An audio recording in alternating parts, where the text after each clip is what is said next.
Madame, Monsieur, bonsoir. Bienvenue dans ce journal. L'actualité, vous le savez, c'est le Covid-19. La Côte d'Ivoire enregistre 59 nouveaux cas ce samedi.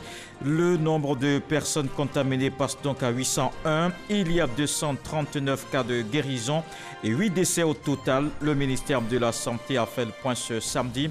Il appelle au respect des gestes barrières, le port de masque notamment et la limitation des déplacements. Et sur le terrain, les populations respectent ces mesures barrières. La limitation de déplacement notamment est une réalité.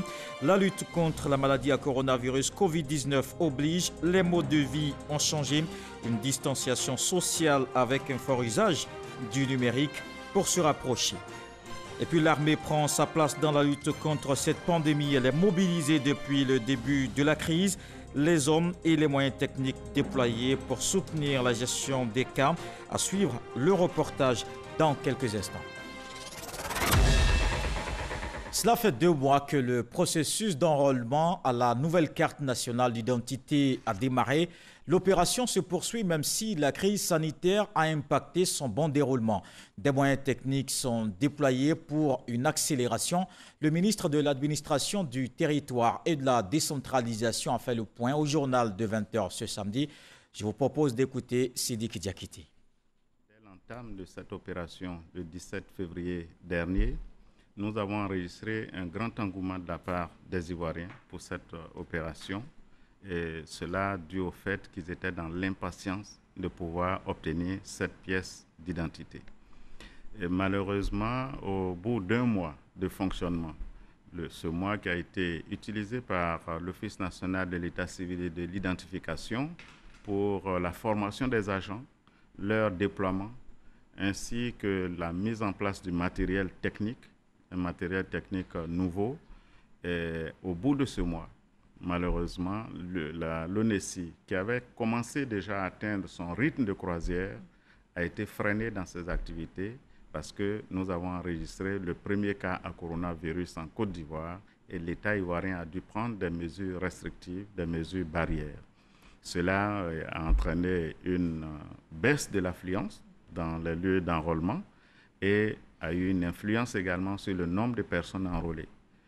Cependant, l'ONESI aujourd'hui a pris toutes les dispositions nécessaires pour que les objectifs fixés soient atteints. Toutes les dispositions sont prises pour un fort déploiement à l'intérieur du pays et après avoir réduit le nombre de centres d'enrôlement, aujourd'hui, nous sommes en montée en puissance de ce centre d'enrôlement avec 1200 kits fixes déjà mobilisés au niveau donc de l'intérieur du pays, près de 500 kits également mobiles déployés au niveau de l'intérieur du pays et avec environ 2000 autres kits en attente de déploiement. La désinfection de toutes les surfaces de contact des différents appareils avant et après le passage de chaque pétitionnaire. Et j'insiste sur cet aspect parce que nos agents mettent un point d'honneur à respecter ces mesures barrières pour éviter que les différents pétitionnaires ne soient des vecteurs de contamination. Toutes les dispositions sont donc prises pour protéger tous les pétitionnaires et les agents en charge de l'établissement des cartes nationales d'identité. Le ministre de l'Administration du Territoire et de la Décentralisation, Sidiki Diakité, au journal de 20h.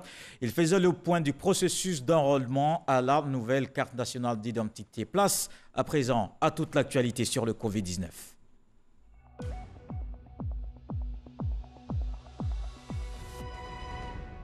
La Côte d'Ivoire a enregistré ce samedi 59 nouveaux cas de contamination au Covid-19, portant le nombre à 801. Il y a aussi 19 nouveaux guéris et 2 nouveaux décès. Le point total donne donc 801 cas confirmés, 239 guéris et 8 décès. On fait le tour du point de la situation. D'abord, en Afrique de l'Ouest, au Ghana, on enregistre 834 cas confirmés avec 9 décès, 557 cas confirmés et 35 décès au Burkina Faso. La situation au Mali, c'est 216 cas confirmés, 13 décès.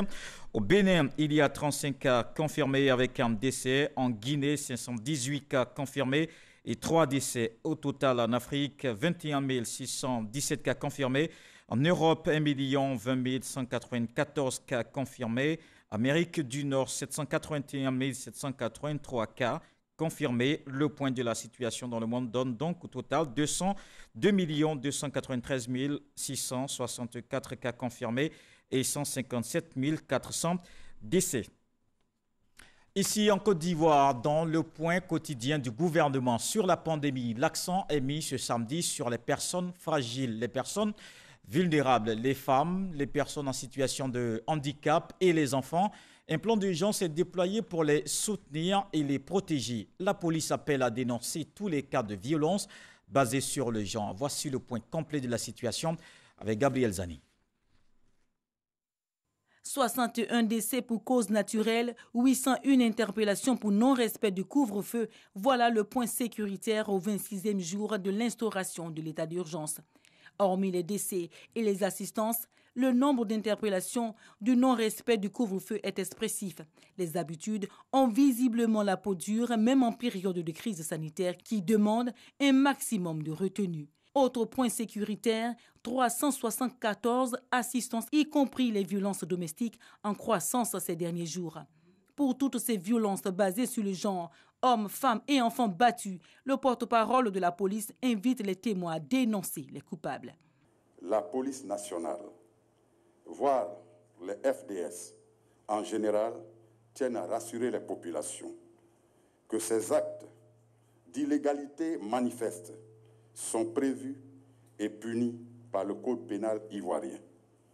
Invitons par conséquent tout témoin ou acte ou victime de tels faits à en dénoncer les auteurs sans délai au numéro suivant 20 25 00 40 100 111. Le stress du couvre-feu ne saurait être un prétexte à la violence. Des centres de secours sont ouverts. La capacité opérationnelle de la police vient d'être renforcée en matériel à hauteur de 104 millions de francs CFA pour permettre la mobilité des équipes afin d'accroître leur efficacité. Un travail qui est fait en lien avec les ministères techniques, notamment le ministère de la Femme, de la Famille et de l'Enfant, dans le cas des violences conjugales qui lui aussi recense les faits d'insécurité domestique liés au Covid-19. En période de pandémie, les violences faites aux femmes sont une réalité. Des faits extrêmement graves de violences domestiques sont portés à notre connaissance et nous avons mis en branle, bien sûr, toute notre artillerie. Ce sont 2 plateformes de lutte contre les violences basées sur le genre, sur toute l'étendue du territoire, afin que les cas soient systématiquement dénoncés et pris en compte. Le Covid-19 emporte dans son sillage des vies, mais aussi des emplois, des activités informelles dont vivent de nombreuses femmes et enfants. Ce sont des centaines de ménages, d'enfants vivant avec le VIH et d'enfants en situation de rue, menacés aujourd'hui par le Covid-19. Pour l'heure, face à la menace du Covid, le ministère de la Femme, de la Famille et de l'Enfant a mis en place un plan d'urgence de prise en charge de ces enfants. Ce programme consiste à les regrouper dans des centres où ils bénéficient d'une assistance alimentaire et sanitaire et avec une sensibilisation sur le Covid-19. Le plan de riposte du ministère de la Femme comprend la fermeture dès les premières heures de l'apparition du Covid-19 des structures d'encadrement de la petite enfance pour protéger les tout-petits. Une approche innovante avec la formation en ligne des professionnels de la petite enfance. 250 personnes sont déjà formées et bientôt mises en mission pour sensibiliser les familles sur les mesures barrières. Des mesures que ne cesse d'expliquer ici la conseillère technique du ministre de la Santé et de l'Hygiène publique. Depuis un certain temps, nous assistons à un accroissement du nombre de cas positifs au Covid-19. Le ministre de la Santé et de l'Hygiène publique réitère son appel à la vigilance et à l'adoption de mesures barrières seules efficaces pour se prémunir contre le virus dans le contexte actuel.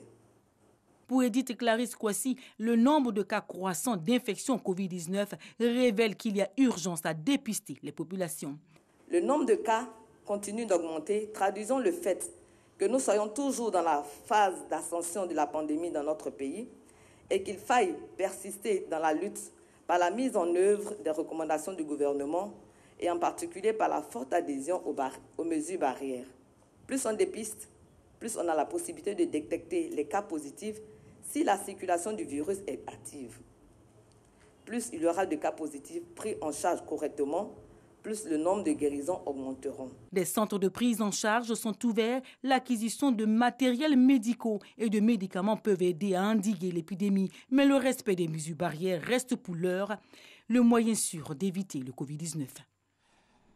Et le respect des mesures barrières, c'est aussi la limitation des déplacements, ce qui brise au maximum les liens physiques, une distanciation sociale qui trouve solution avec l'usage des nouveaux moyens de communication. Ils sont donc nombreux à utiliser le numérique pour se rapprocher. Les sorties étant à réduire, les populations s'adaptent. Voici le reportage de Grace Kando. Au deuxième étage de cet immeuble, à la Riviera Palmeraie, dans la commune de Cocody, se trouve Carole, étudiante en première année de droit. Avec le Covid-19, les habitudes liées au déplacement ont changé au regard de la situation. Les TIC sont désormais une solution pour limiter ces nombreuses sorties. Et concernant la réunion, finalement, c'est annulé vu qu'on doit respecter les distances. On peut faire quelques courses sur Internet, prendre les nouvelles de nos amis sur WhatsApp, Facebook. Le portable, il est plus utile en ce moment pour prendre des nouvelles de nos amis. Son jeune frère Jean Faniel, élève en classe de 3e, lors de notre incursion dans cette famille, suit les cours à la télévision initiés par le ministère de l'Éducation nationale.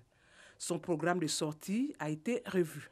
Quand je ne comprends pas quelque chose, j'appelle mes professeurs sur WhatsApp pour m'expliquer quelques cours que je ne retiens pas. La limitation des déplacements non essentiels, une mesure qui a fini par s'imposer dans le cadre de la lutte contre le Covid-19. Ici aussi, dans la famille Yobou, le constat est le même. Seul le chef de famille est habilité à faire les courses. J'ai interdit aux enfants de sortir. Moi qui fais toutes les courses, de 8h jusqu'à midi, ils étudient. Mais après-midi, ils font un peu la sieste. Après le Yobou, un tour dans ce supermarché pour faire le constat. Mes sorties sont limitées vraiment. Quand ce n'est pas nécessaire, je suis à la maison avec les enfants. Les enfants aussi, c'est pareil. Tu sors, tu fais ta course et je gère. C'est chronométré. Une situation vérifiée lorsqu'on interroge les acteurs des transports en commun. On n'arrive pas à faire la recette de 17 000. On fait maintenant, on fait moins. À 5 000, 7 000. Avant, on gagnait 15 000. Aujourd'hui, on se retrouve à 3 000, 4 000. Ça veut dire que la recette a diminué totalement. Notre souhait, c'est pour que tout ça, ça finisse. Avant la maladie, on peut faire 7, 8, souvent 10 tours par jour. Avant, quand ça marchait. Mais maintenant, si on a trop fait, c'est 2 tours. Ça ne marche pas. Si on a trop fait, c'est 2 tours. Puisqu'on fait 2 heures du temps avant de charger un para. La preuve que la limitation des sorties est une réalité. Les déplacements non essentiels, en plus des mesures barrières annoncées par les autorités ivoiriennes, visent à endiguer la propagation du Covid-19. Et le Covid-19, quand toute l'armée ivoirienne se mobilise pour mener le combat contre la maladie, les hommes sont à la tâche. Depuis le déclenchement de la pandémie, les moyens humains et techniques sont donc déployés. Une flotte aérienne, terrestre et maritime prête à servir. Un dévouement de l'état-major général des armées qu'on voit avec Abou Sanogo. Nous sommes à l'état-major de l'armée de l'air. Il assure la surveillance et la défense de l'espace aérien national. À la base aérienne d'Abidjan, nous nous sommes intéressés à la contribution de l'armée de l'air dans la lutte contre la pandémie du coronavirus Covid-19. Et c'est le centre opérationnel air qui nous reçoit. Ici, on planifie, on coordonne et on suit l'ensemble des activités opérationnelles aériennes et terrestres. En réponse à la riposte contre le Covid-19, l'armée de l'air a mis en place un dispositif constitué de 3 aéronefs.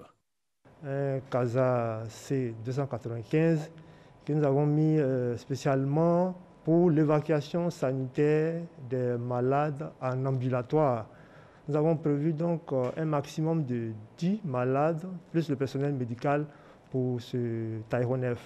Pour ce qui concerne le 2 aéronef, un Antonov 26, que nous avons mis en place pour tout ce qui est malade sous assistance respiratoire. Il y a des régions de notre pays d'accessibilité difficile pour ce qui est des aéronefs. Nous avons prévu à cet effet un hélicoptère Mi-8 qui pourra donc être plus accessible pour des malades dans les autres régions où l'accessibilité serait un peu plus difficile.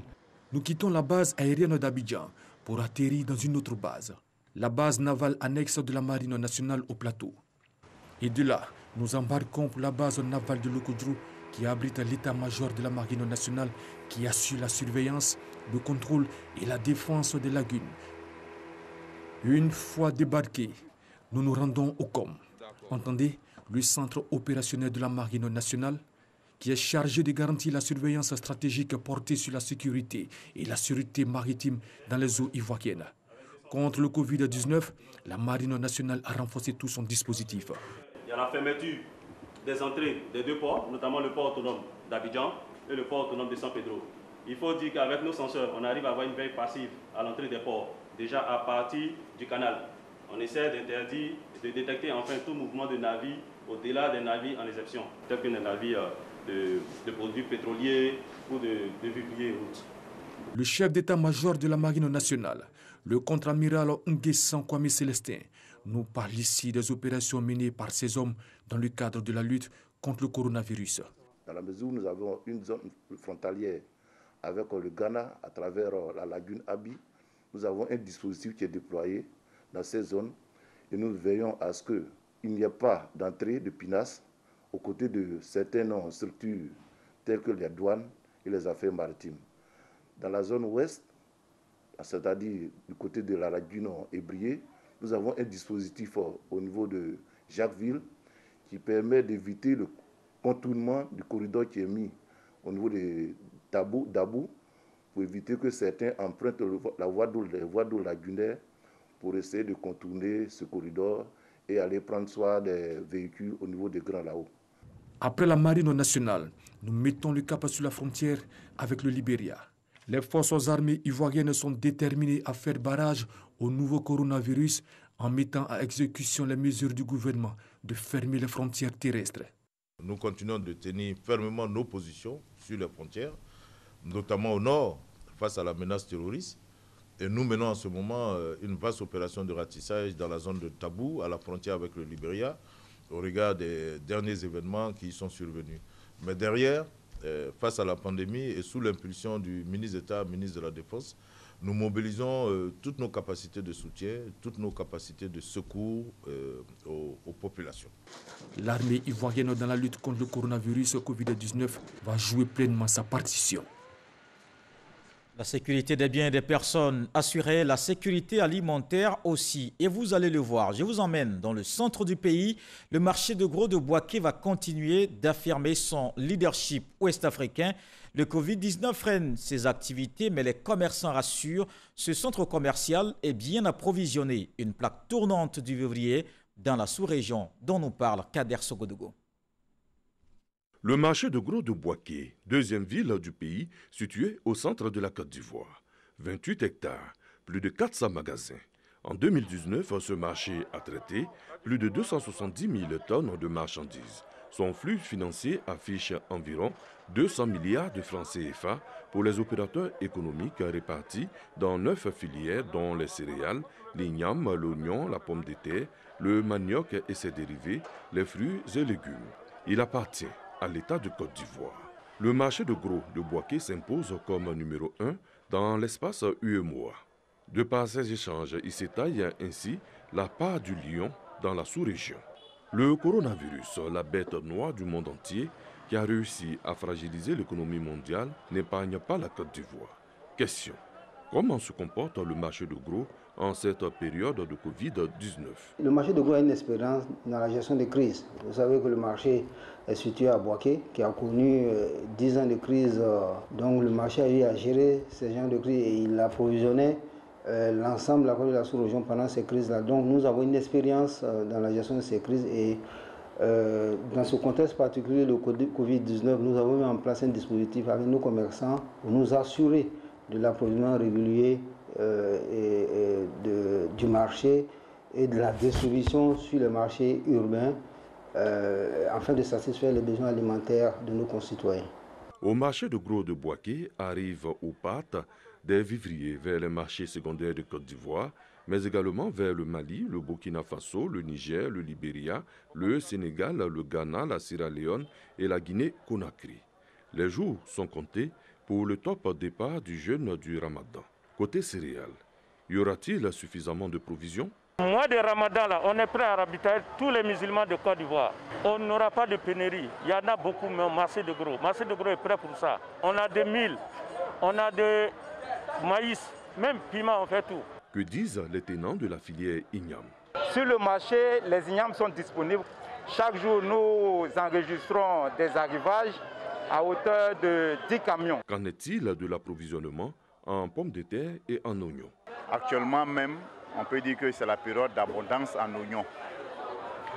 L'oignon qui vient du Burkina, qui vient du Niger, et donc également la pomme de terre, celle qui vient du Mali, celle qui vient de la Hollande. On a tout ça sur le marché. En cette période de Covid-19, quelles sont les difficultés rencontrées par les commerçants du marché de gros de Bouaké? Les grands consommateurs d'oignons, les restaurants et ceux qui commercialisent, ceux qui font à manger, c'est eux qui ne peuvent pas travailler. Donc c'est ce qui joue sur le marché. Sinon la marchandise arrive sans problème, mais l'écoulement, c'est là où il y a un peu d'entrave souvent. À cause du Covid-19, il faut dire que les ignames n'arrivent plus à sortir comme par le passé. 1000 de Côte d'Ivoire, ça ne peut pas servir la Côte d'Ivoire. C'est forcément, on est prêt pour aller prendre au Mali. Et puis les fonds aussi, le gouvernement n'a qu'à avoir fonds pour aider les commerçants pour qu'ils n'aient qu'à envoyer les milles. Ce qui en a, mais ça c'est beaucoup. En tout cas, ça peut finir le mois de Ramadan. La sensibilisation pour freiner la propagation du Covid-19 est-elle ancrée dans le quotidien des commerçants? Pendant la pandémie, nous sensibilisons les opérateurs, même jusqu'aux agriculteurs. Il y a un comité de crise Covid-19 qui a été mis en place par la direction générale qui se réunit régulièrement chaque semaine et qui comprend l'ensemble des acteurs intervenant dans le marché de veau. En somme, le secteur du vivrier en cette période de pandémie du Covid-19 se porte bien au marché de gros de Bouaké. De par la taille des transactions, ce marché va continuer d'affirmer son leadership sous-régional et de nourrir la population. C'est clair, pour lutter contre la pandémie du coronavirus, il faudra manger pour prendre des forces. La nourriture ne fera donc pas défaut. Et la gestion de la crise sanitaire, c'est aussi faciliter le bon fonctionnement des centres de santé. C'est la fin du calvaire pour les populations d'Aïbé Kofikro. C'est dans le sud Comoé, notamment pour les femmes enceintes. Le conseil régional a fait don d'une ambulance. Les cas d'urgence seront désormais promptement pris en charge. Sephora Zegui s'est rendu dans la localité. Aïbé Kofikro, village situé à 23 km d'Aboisseau. Ici vivent plus de 14 000 âmes. Cécile, cette jeune dame, a donné naissance à un petit garçon il y a à peine une semaine. Elle nous raconte son calvaire pendant son travail. Mon accouchement, le samedi soir, il y a un mal au ventre. On a acheté voiture, je n'ai pas gagné voiture. On a pris moto pour aller à Samo, on partait à Bassam. Arrivé à Bassam, il a accouché dimanche à 8h. Dans ce village, l'on peine à avoir un véhicule en cas d'urgence sanitaire. Les 2 ambulances qui servent au transport des malades issus des 10 campements de Aïbé Kofikro ne peuvent pas être partout à la fois. Les maisons sont éloignées. Quand on n'a pas de portable, on n'arrive pas à joindre les gens de l'hôpital quand nous sommes malades. Une dame qui devait accoucher et qui avait fait un premier accouchement par césarienne. Et donc, elle voulait encore accoucher ici. Ils ont dit, donc, comme elle a été opérée, de se rendre à Bosso pour qu'elle accouche. L'ambulance, elle a pensé que l'ambulance était gratuite. Et on lui a dit que c'est payant. Donc, elle n'avait pas de moyens pour payer l'ambulance. On souhaite qu'il y ait au moins 2 ou 3 ambulances, parce que si l'autre ambulance va ailleurs, qu'il y a encore une urgence, l'autre ambulance puisse venir prendre les femmes pour aller accoucher. Un cri du cœur qui a eu un écho favorable auprès du président du conseil régional du Sud Comoé. Au nom du gouvernement, le docteur Eugène Akaawele vient d'offrir à ce village une ambulance médicalisée et tout-terrain. Je suis ce matin un homme heureux de recevoir cette ambulance des mains de Monsieur le ministre de la Santé, qui est le principal acteur de cette bataille contre le Covid-19. Je promets d'en faire bon usage au bénéfice de toute la population. Ce don du gouvernement vient en prévention à d'éventuels cas d'urgence liés au coronavirus. Eugène Aka Awele assure que l'État ne veut pas attendre que le pire arrive. Il anticipe en renforçant la logistique des centres de santé du pays. Ici aussi, il ne manque pas d'inviter les populations à s'approprier les mesures barrières. Nous sommes venus pour une cérémonie de remise d'une ambulance. Pourquoi? Parce que cette maladie-là, elle agit fortement sur les terrains fragiles, c'est-à-dire les personnes âgées et les personnes qui ont une maladie chronique. Votre gouvernement a pris cette affaire très au sérieux et met en place tous les moyens pour éviter le pire. Donc, le gouvernement, entre autres, renforce la mobilité des services. C'est le premier médicament du coronavirus, le respect des mesures. Il n'y a pas encore de vrais médicaments à part l'hydroxychloroquine. Si vous respectez les mesures déjà, la maladie, vous l'avez chassée. Au cours de cette cérémonie, Eugène Aka Awele, président du Conseil régional du Sud Comoé, annonce l'effectivité des primes allouées aux agents de santé pour cette fin de mois d'avril. Des mesures de prévention, mais aussi des vivres aux populations. Ce sont au total 11 000 familles à soulager. C'est l'objectif de la caravane Solidarité menée par les fondations Magic System, Didier Drogba et l'Union européenne. Elle a marqué une escale à Tekoubé, une contribution pour lutter contre le Covid-19. Issa Tionayo.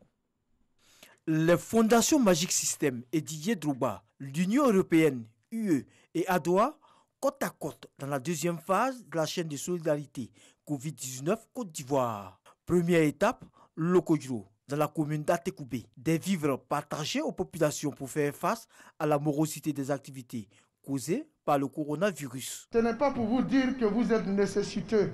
Non, c'est à notre manière de contribuer à ce que certaines mesures aussi soient respectées. On vous demande tous les jours de faire des efforts, de ne pas trop vous déplacer. Le Covid-19 n'épargne aucune couche sociale. Occasion pour l'ex-footballeur international Didier Drogba de recommander le respect des mesures barrières. C'est pour vous encourager vraiment à relayer le message, à faire passer le message qu'il faut rester chez soi, respecter les mesures encore une fois. C'est très important. Donc.